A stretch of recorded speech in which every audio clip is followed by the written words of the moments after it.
Yo, what's up, everybody? It is Riley's Redzone here, back with another YouTube video. And summer's coming to an end, which is obviously sad, but that means that football season is right on the horizon. So I'm here to bring you the next episode of the Top 100. Now, since we are so close to the season already, sorry for giving you a little bit of a break in the uploads.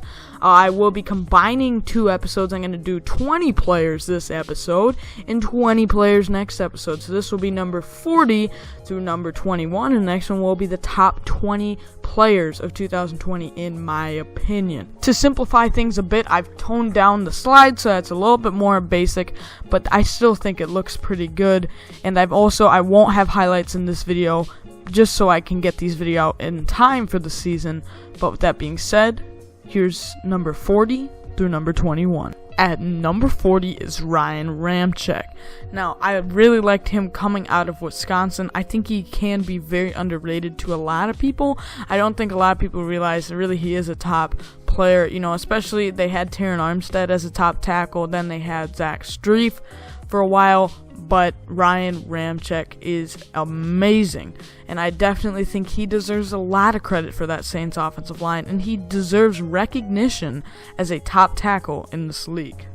At number 39 is Kevin Byard, the safety for the Titans. Now, when I think of Byard, he's just a playmaker on the defensive end, always getting some good interceptions numbers. Just a ball hawk at the free safety position, kind of one of the remaining free safeties, you know, strictly kind of plays that off-ball free safety type of player. But I definitely think he needs to be up there as a top safety in the league. He's really progressed well in his career and now is a top star in this league. At number 38 is Shaq, aka Shaquille Barrett. Now, I liked Shaq Barrett when he was on the Broncos, and this year he really transitioned into a top edge rusher. I knew he was going to be great once he got out of the shadows of Von Miller and then Bradley Chubb, but he just really performed well last season. Now, I didn't put him higher because he has only had one season of success, but he had an absolutely monster year, so I would not be surprised if he continues to develop. Now, I think he needs to get a massive contract from Tampa Bay. I think he's going to be one of the top pass rushers for a long time coming. At number 37 is the greatest of all time, Tom Brady. Now, I definitely am interested to see what he does in this Bucs offense.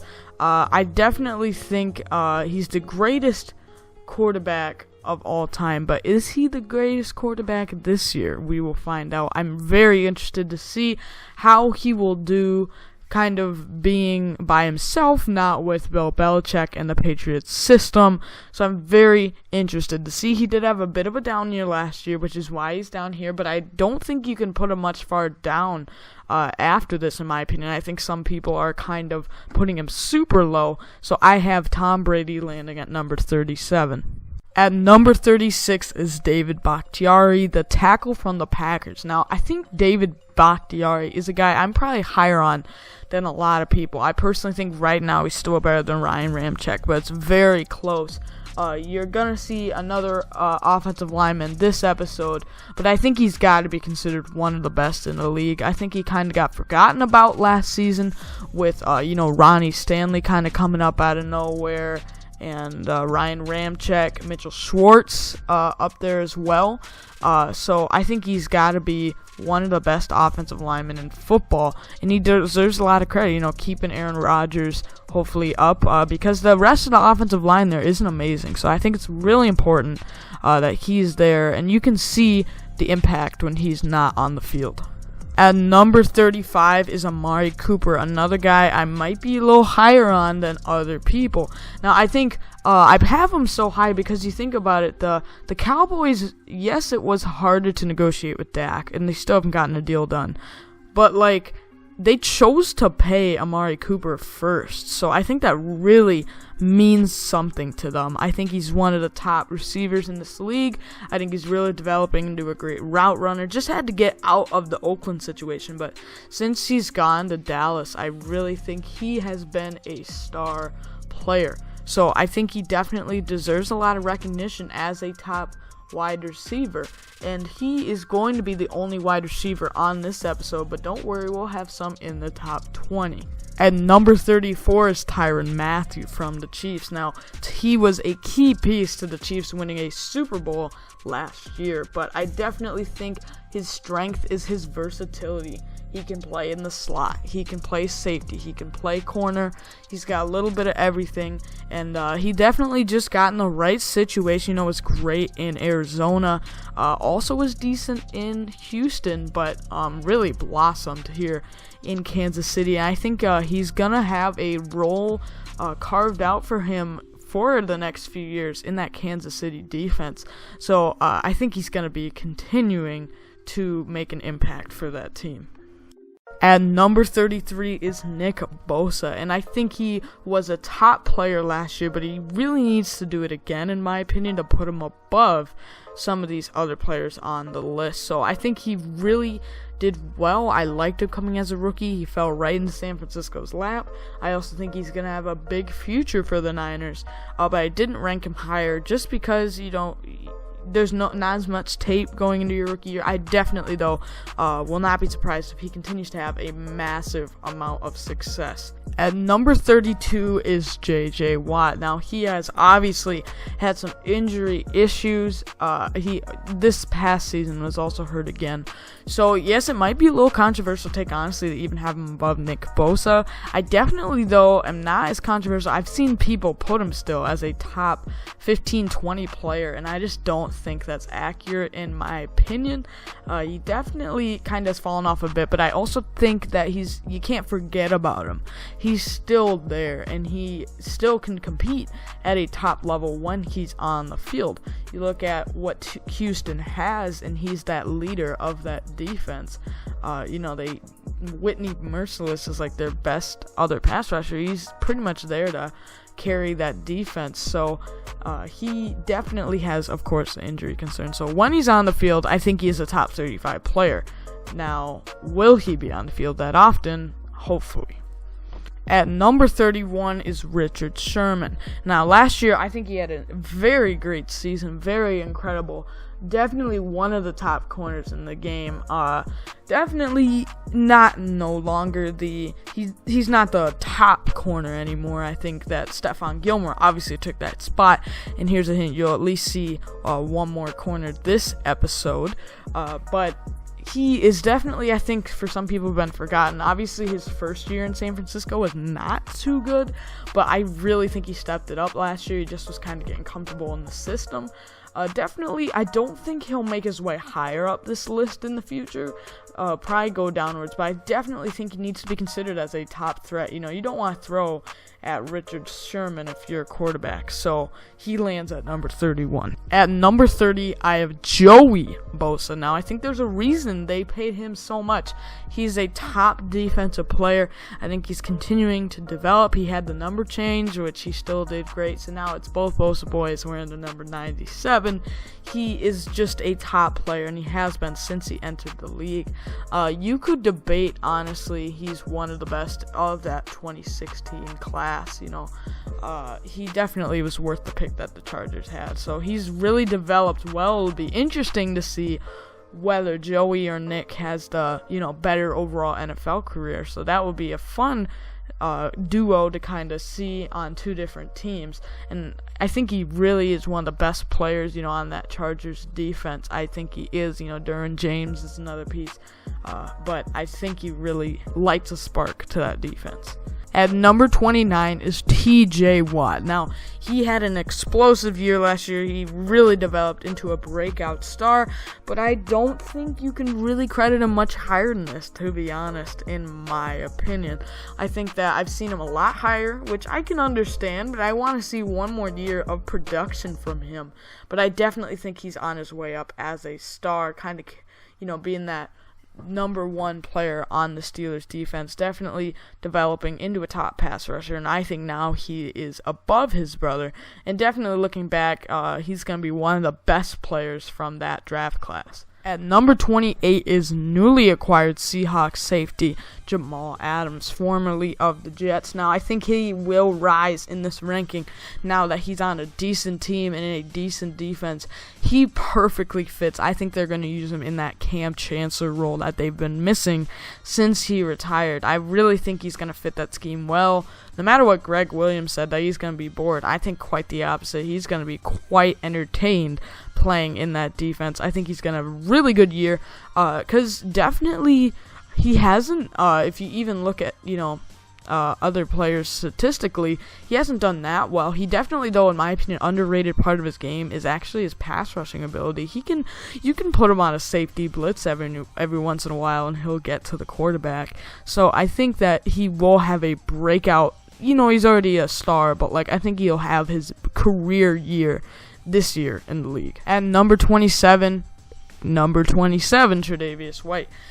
He is a player I really like coming out of college, out of LSU. Definitely was surprised kind of he fell to where he did.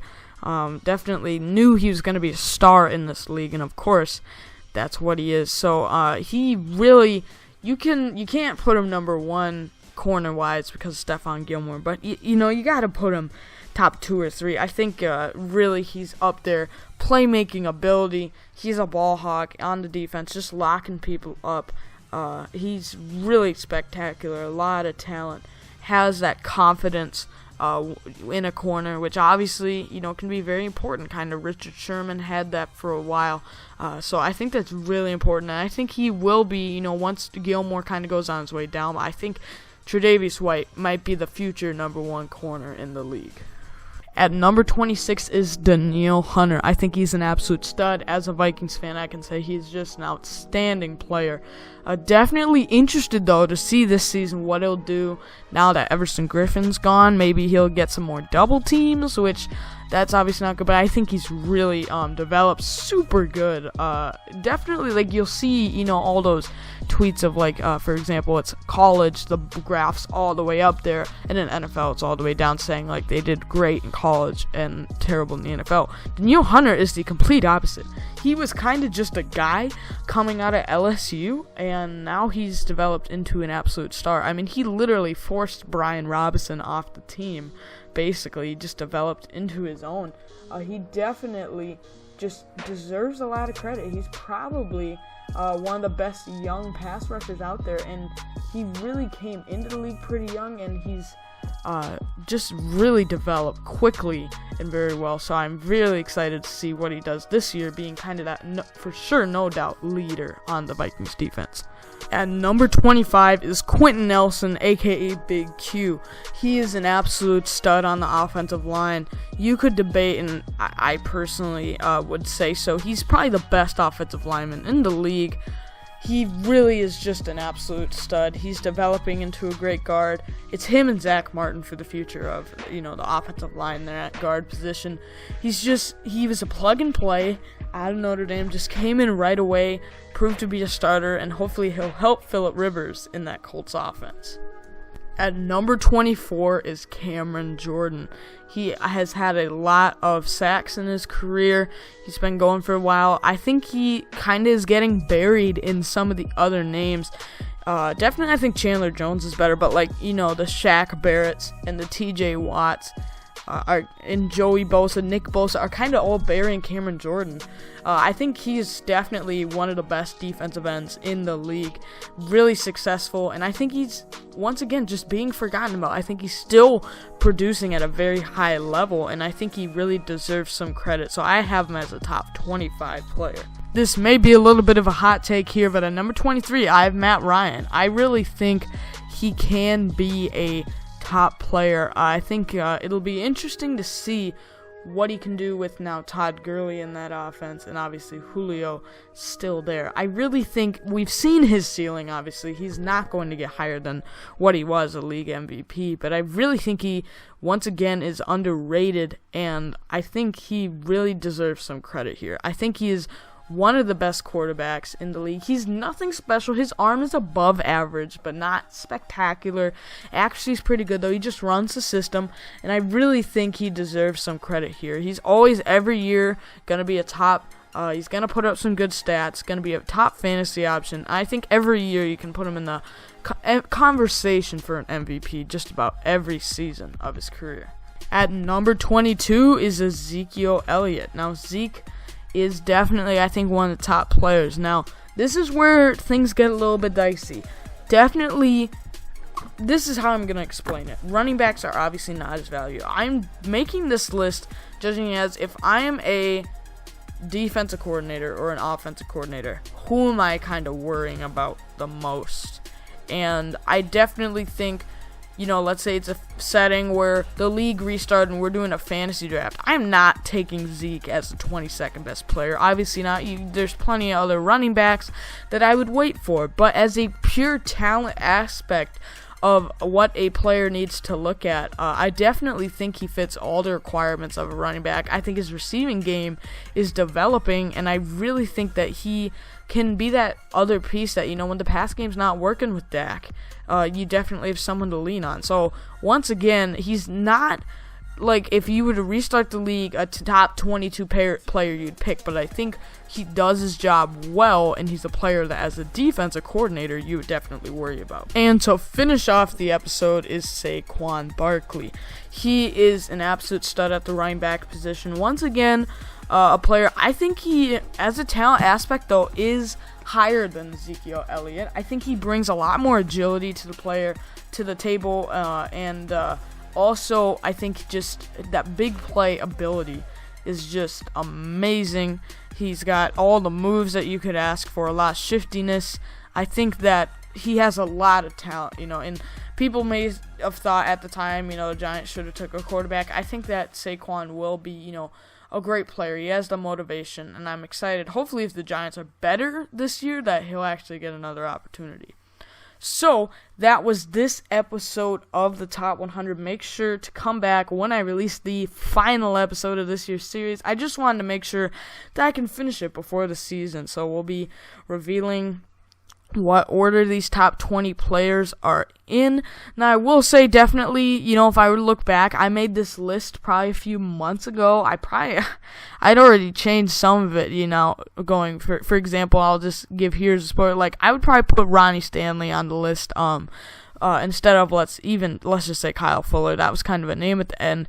But definitely there's some players that maybe I would have put on the list higher or lower, but it's a process that I've kind of stuck with the list for 3 months, so you can't really go back and change previous episodes. So I hope you guys are enjoying this series. Come back for the final episode. I'll give you a hint here, there's 2 more running backs. Find out what order they're in on the next episode of the Top 100.